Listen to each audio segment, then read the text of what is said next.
Ketika orang banyak mengerumuninya, berkatalah Yesus, "Angkatan ini adalah angkatan yang jahat. Mereka menghendaki suatu tanda, tetapi kepada mereka tidak akan diberikan tanda selain tanda Nabi Yunus. Sebab seperti Yunus menjadi tanda untuk orang-orang Niniwe, demikian pula lah Anak Manusia akan menjadi tanda untuk angkatan ini." Pada waktu penghakiman, Ratu dari Selatan itu akan bangkit bersama orang dari angkatan ini, dan ia akan menghukum mereka. Sebab Ratu ini datang dari ujung bumi untuk mendengarkan hikmat Salomo, dan sesungguhnya yang ada di sini lebih daripada Salomo. Pada waktu penghakiman, orang-orang Niniwe akan bangkit bersama angkatan ini, dan mereka akan menghukumnya. Sebab orang-orang Niniwe itu bertobat waktu mereka mendengarkan pemberitaan Yunus, dan sesungguhnya yang ada di sini lebih daripada Yunus. Perikop Injil hari ini menceritakan bahwa Yesus berkata kepada orang banyak yang mengerumuninya, angkatan ini adalah angkatan yang jahat.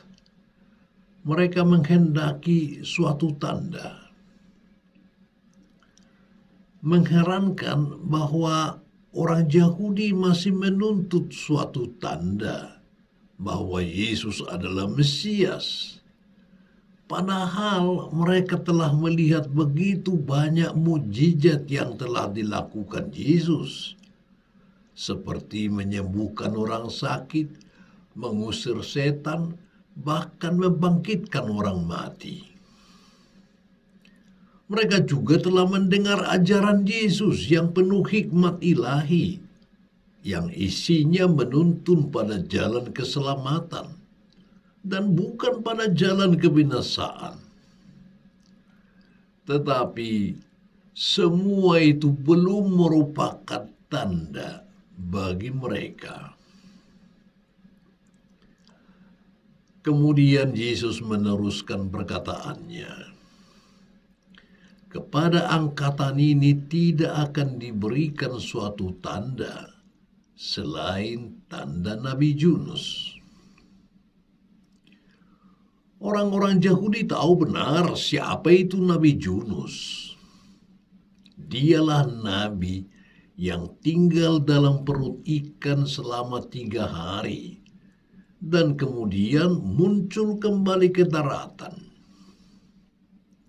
Demikian pula Anak Manusia akan menjadi tanda bagi orang Yahudi itu. Sebab Anak Manusia akan tinggal dalam perut bumi selama 3 hari dan kemudian bangkit kembali. Artinya, tandanya Yesus adalah Mesias ialah kebangkitannya dari mati. Melihat tanda Nabi Yunus, orang-orang Niniwe percaya akan apa yang diwartakannya dan lalu bertobat. Berbeda dengan orang-orang Niniwe, orang Yahudi sudah begitu banyak melihat mukjizat, namun mereka tidak mau percaya dan bertobat. Mereka menolak Yesus dan pewartaannya. Padahal Yesus lebih besar daripada Yunus. Begitu juga Ratu dari Selatan rela berlelah-lelah untuk menyaksikan sendiri kebijaksanaan Raja Salomo. Padahal di depan mata mereka ada Yesus yang jauh lebih besar daripada Raja Salomo. Kerap kali kita juga tergoda untuk meminta mukjizat dari Yesus. Dan kalau permohonan kita tidak dikabulkan, lalu kita kendor dalam iman.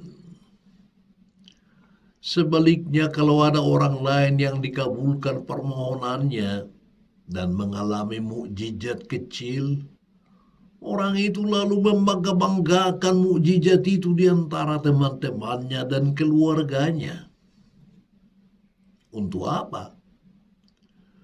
Memberi kesan bahwa dia yang menerima mukjizat itu hidupnya lebih dekat dengan Tuhan alias lebih suci daripada yang lain.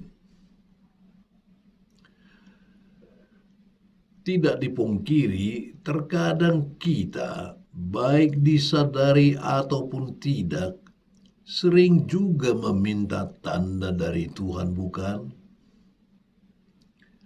Pertanyaannya sekarang, apa sih yang salah dengan meminta tanda? Tentu tidak ada yang salah dari hal tersebut. Yang salah adalah seringnya kita sama seperti orang Yahudi yang meminta tanda hanya untuk mencobai Tuhan, bukan meminta tanda untuk meneguhkan perjalanan hidup kita. Dan harap kita ingat bahwa mencobai Tuhan berarti meragukan Tuhan, tidak percaya kepada kuasa Tuhan. Seruan Yesus hari ini juga ditujukan kepada kita. Dalam konteks kehidupan biasa, mungkin seruan Yesus itu tidak terlalu terasa. Namun, ketika kita sedang menghadapi masalah yang sulit, iman kita kepada Yesus mulai tergoncang. Dalam keadaan seperti ini kita mungkin akan berdoa, Tuhan, buktikanlah bahwa Engkau adalah penolongku, keluarkanlah aku dari masalah ini. Dengan berdoa seperti ini, bukankah kita sama seperti orang Yahudi yang meminta tanda dari Yesus? Ingatlah bahwa Yesus sendirilah tanda itu. Bagi orang yang kurang percaya, mukjizat Tuhan hanyalah akan menjadi tontonan, tetapi tidak menggerakkan hatinya untuk percaya dan bertobat. Tanda untuk membuktikan bahwa Yesuslah Mesias tidak diletakkan pada pengadaan mukjizat.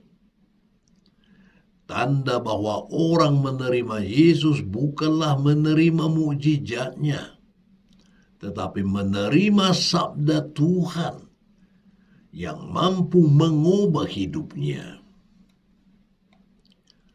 Yesus mengharapkan agar kita percaya, mendengarkan ajarannya, dan mengikuti ajarannya itu dalam hidup kita. Iman Kristen tidak berdasarkan tanda. Apalah artinya iman bila harus bergantung pada tanda? Landasan iman kita ialah firman Tuhan.